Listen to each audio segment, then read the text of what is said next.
Hey, Marissa, don't forget the sugar this time.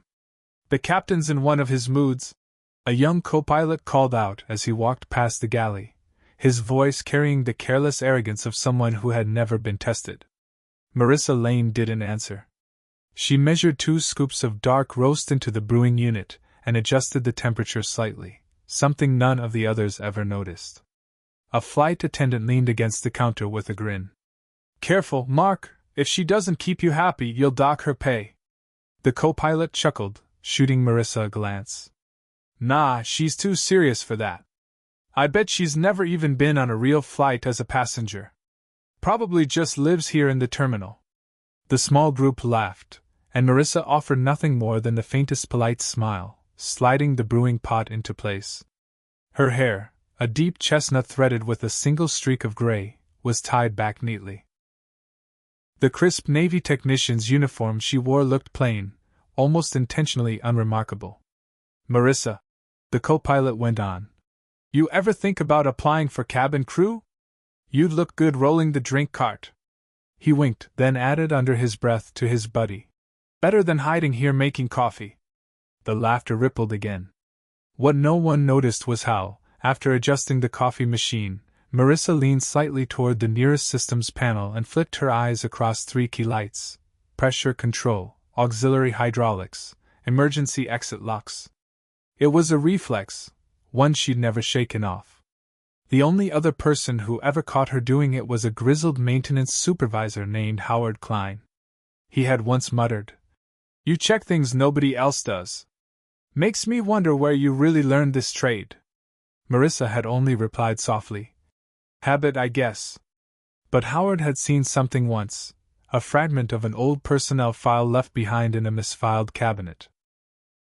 It carried the name Captain Marissa Lane, U.S. Air Force, 311th Training Squadron.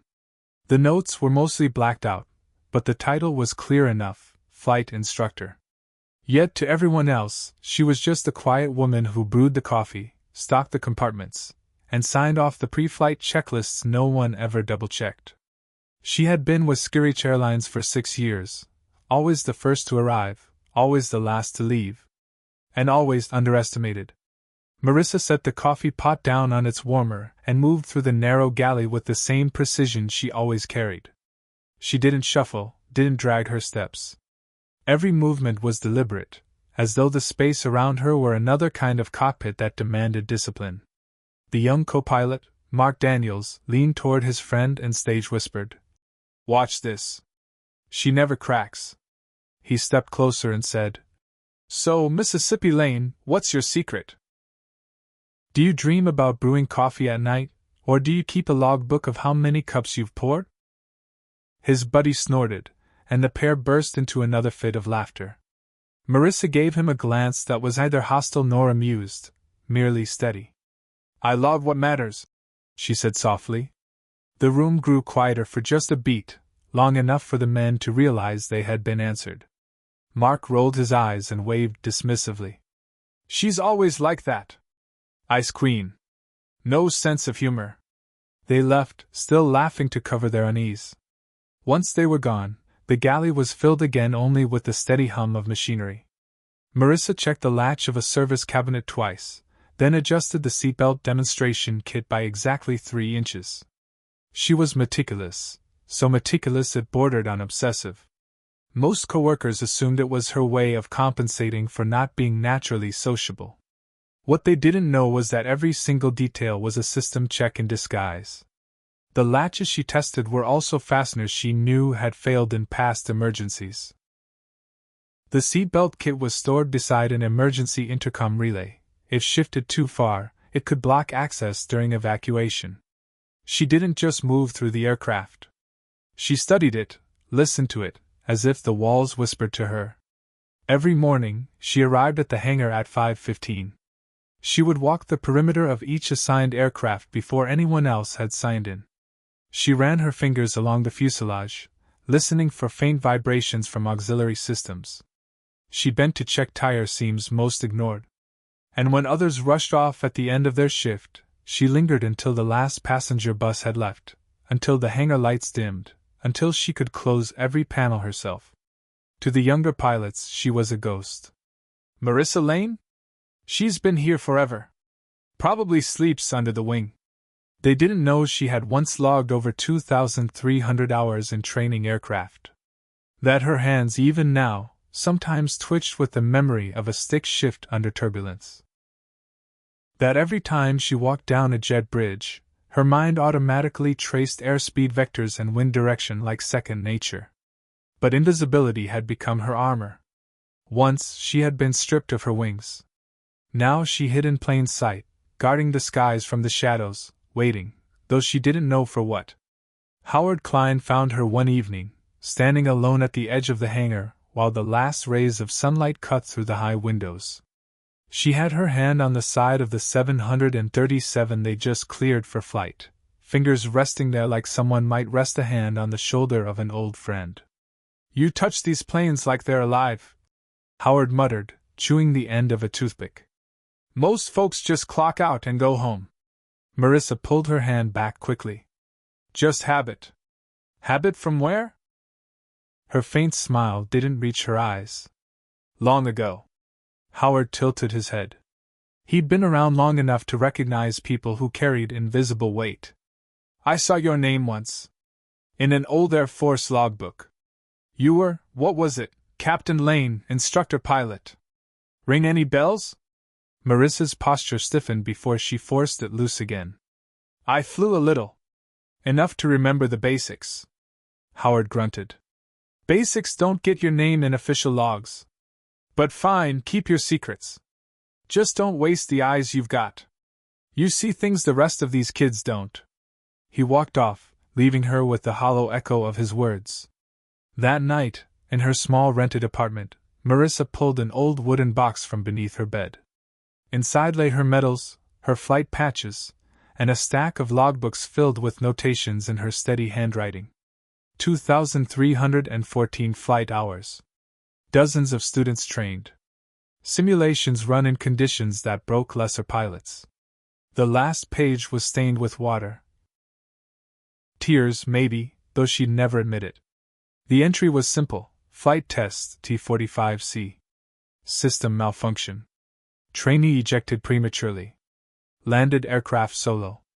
Board inquiry, instructor at fault. Discharge recommended. That had been 12 years ago.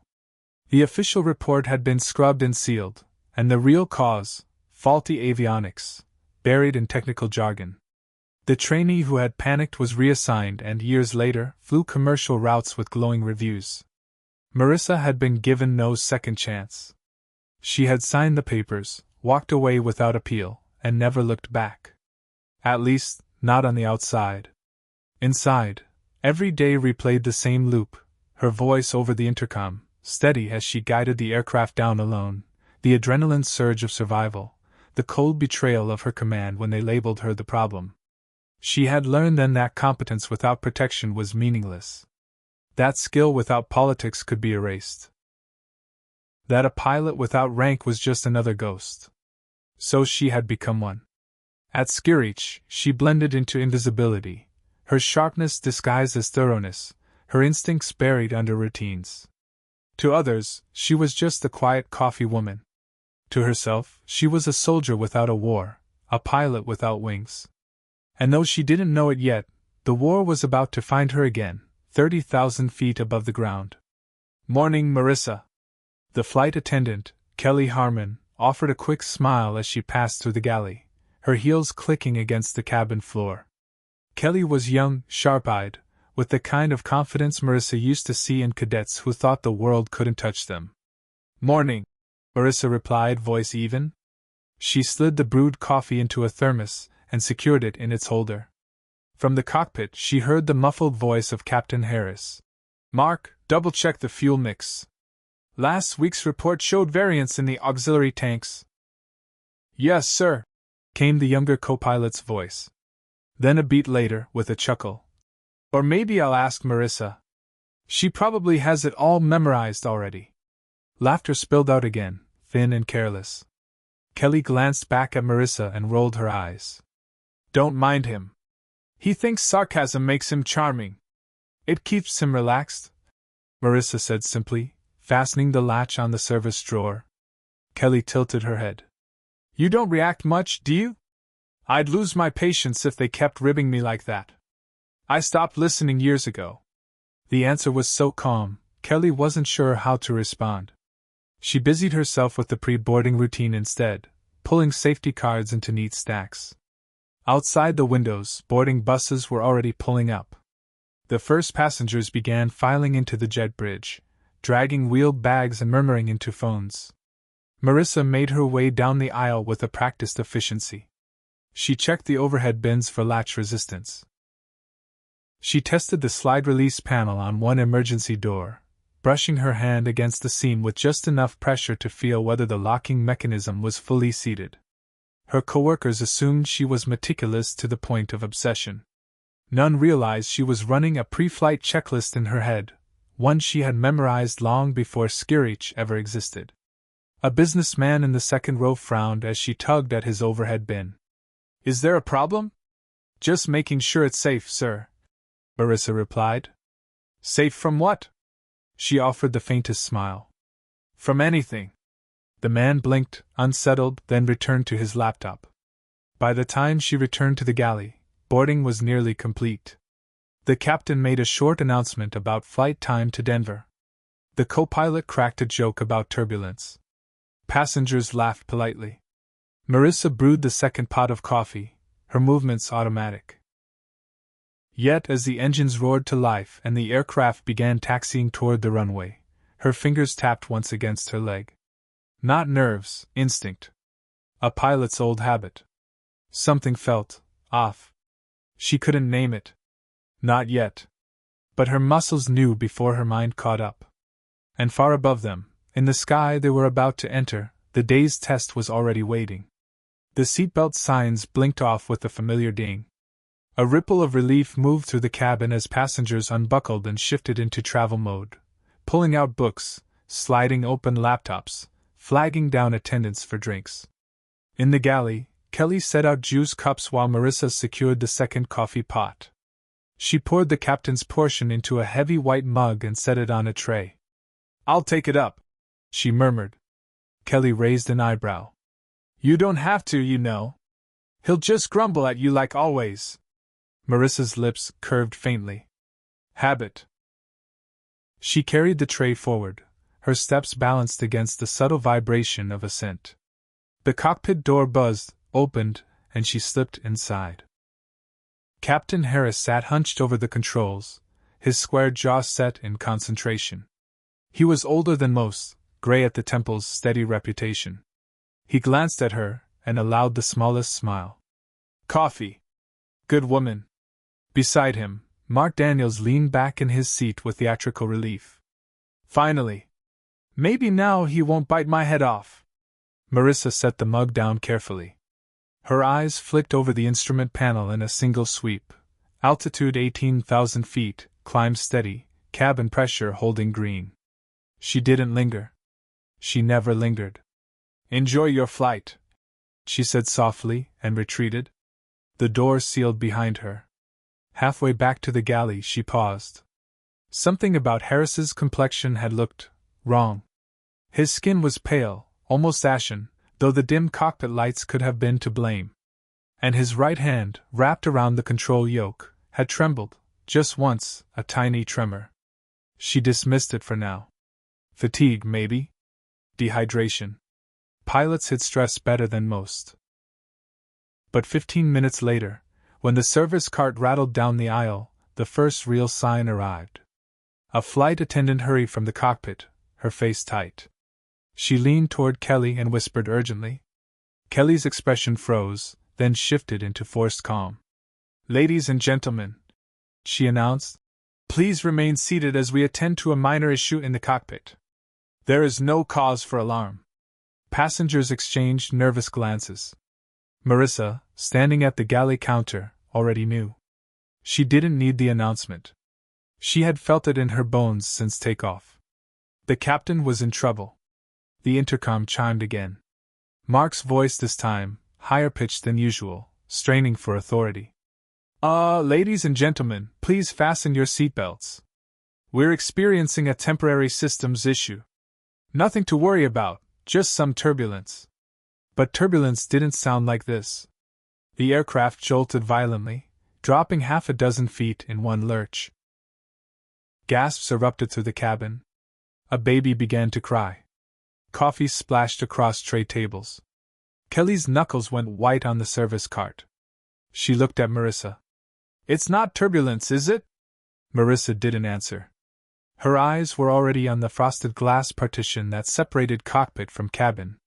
She could hear shouting behind it, Mark's frantic voice, a series of warning alarms chiming in rapid sequence.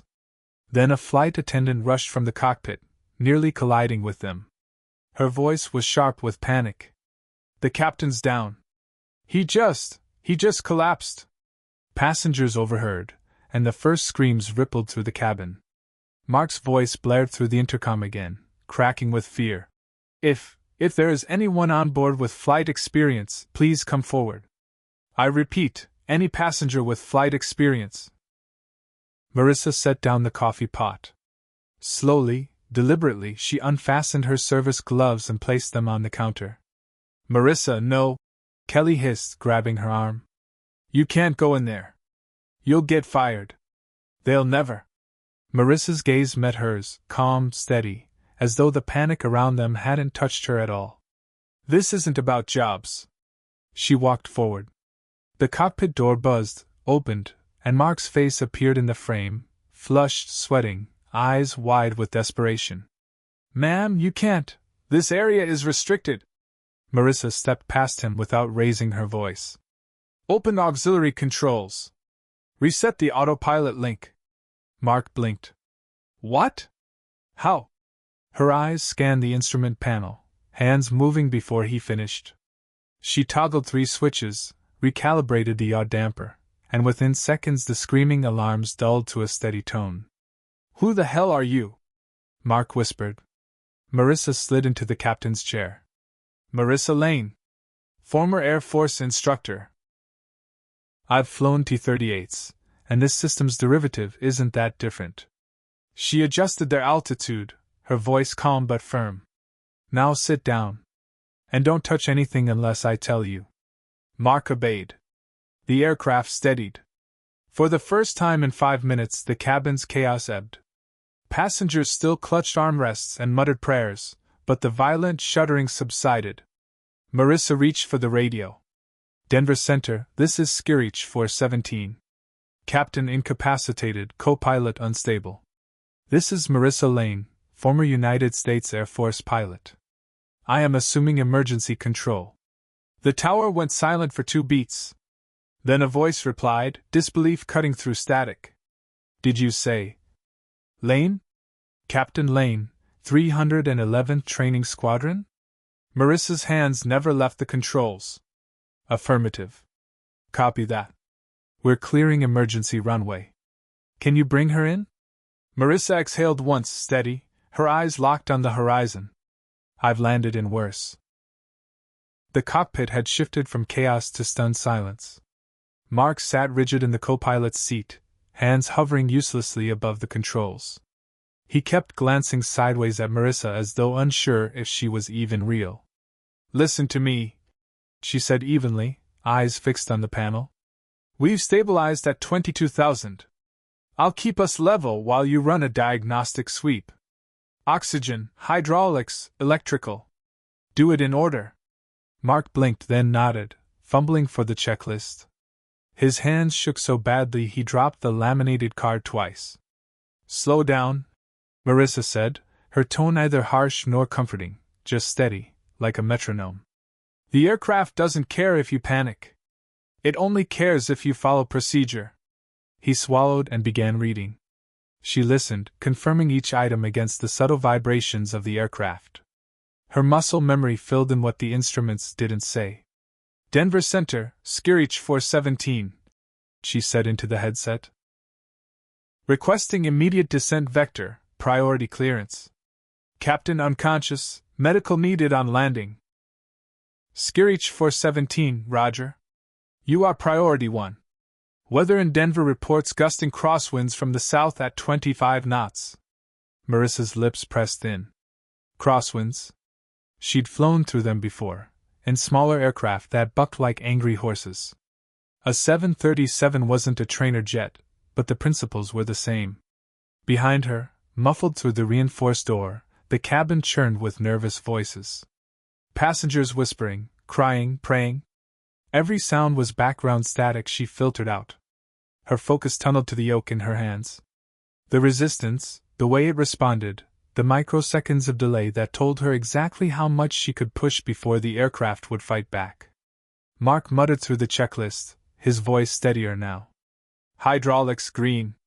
Oxygen green. Electrical, fluctuating but holding. Good, Marissa said. Now breathe. You're no use to me if you hyperventilate.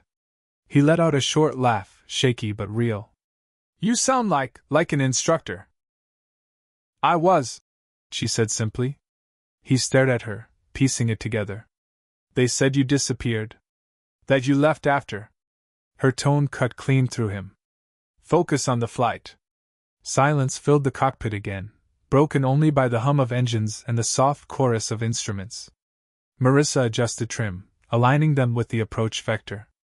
Her voice came low, steady, like a prayer spoken only to the sky itself.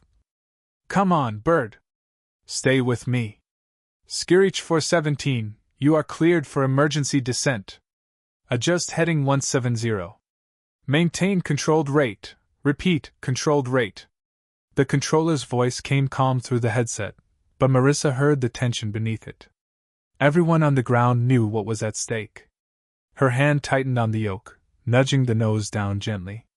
The aircraft responded with a deep groan, a metallic protest that vibrated through the floor. The passengers behind them felt it immediately. Gasps rippled through the cabin as the angle shifted, the world tilting. Mark swallowed hard. We're too fast. We'll overshoot if we don't.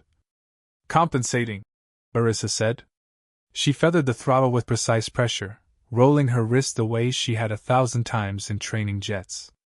The descent smoothed. The rattling eased, replaced by a controlled hum. Mark stared at her hands. How do you even? You're not supposed to know this system. Marissa didn't look at him. Airplanes are all the same. They want balance, they want respect. Give them that, and they'll carry you home. The tower broke in again. Screech 417, be advised. Denver winds holding at 25 knots, gusting to 30. You are facing strong crosswind conditions.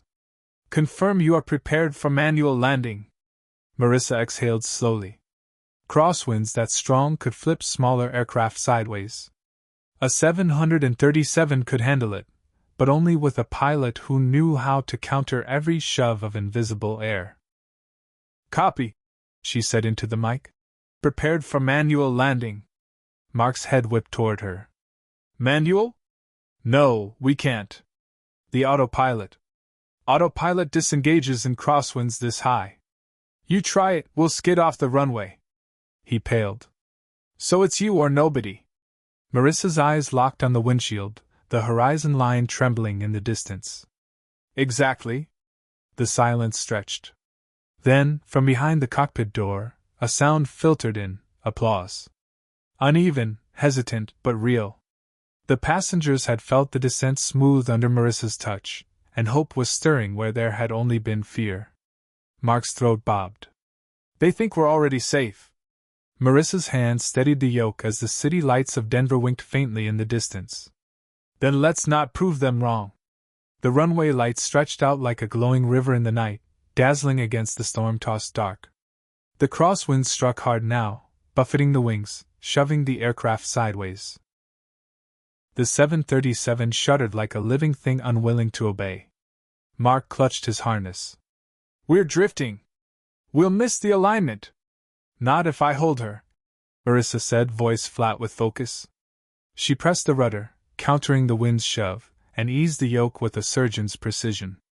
The jet angled sideways, crab walking toward the runway, its nose pointed against the wind even as its belly raced forward. The cabin behind them was dead silent. Even the children had gone quiet, sensing the knife's edge they were balanced on. Altitude warnings chimed. 500, 400. Mark whispered. God help us. Marissa whispered back. He already did. 200, 100. The wheels screeched against tarmac. The aircraft bucked, fishtailing violently as crosswinds tried to tear it loose, but Marissa's hands never wavered. She slammed reverse thrusters, tapped the rudder, fought inch by inch until the jet slowed. The bucking eased. The runway lights slid past, steady now, no longer a blur. They had landed. For a moment, there was only silence. Then eruption. Cheers, sobs, applause thundered through the cabin, passengers crying into each other's shoulders. Kelly, in the galley, pressed her hands to her face, laughing through tears. Mark sagged in his seat, staring at Marissa like she was a ghost. You just saved over 100 lives. Marissa powered down the controls with calm efficiency. Her voice stayed level, almost weary. No. I just flew a plane. The cockpit door opened, and Kelly slipped inside, eyes shining. They're asking who you are. What do I tell them? Marissa stood, smoothing her uniform shirt, the silver streak in her hair catching the cockpit lights. Her gaze lingered on the unconscious captain, then on the night beyond the windshield. Tell them nothing, she said softly. Tell them the crew did their job. She walked out of the cockpit, head high, as the passengers' cheers washed over her, not for recognition, not for glory, but for the quiet proof that even after all these years, she still belonged in the sky.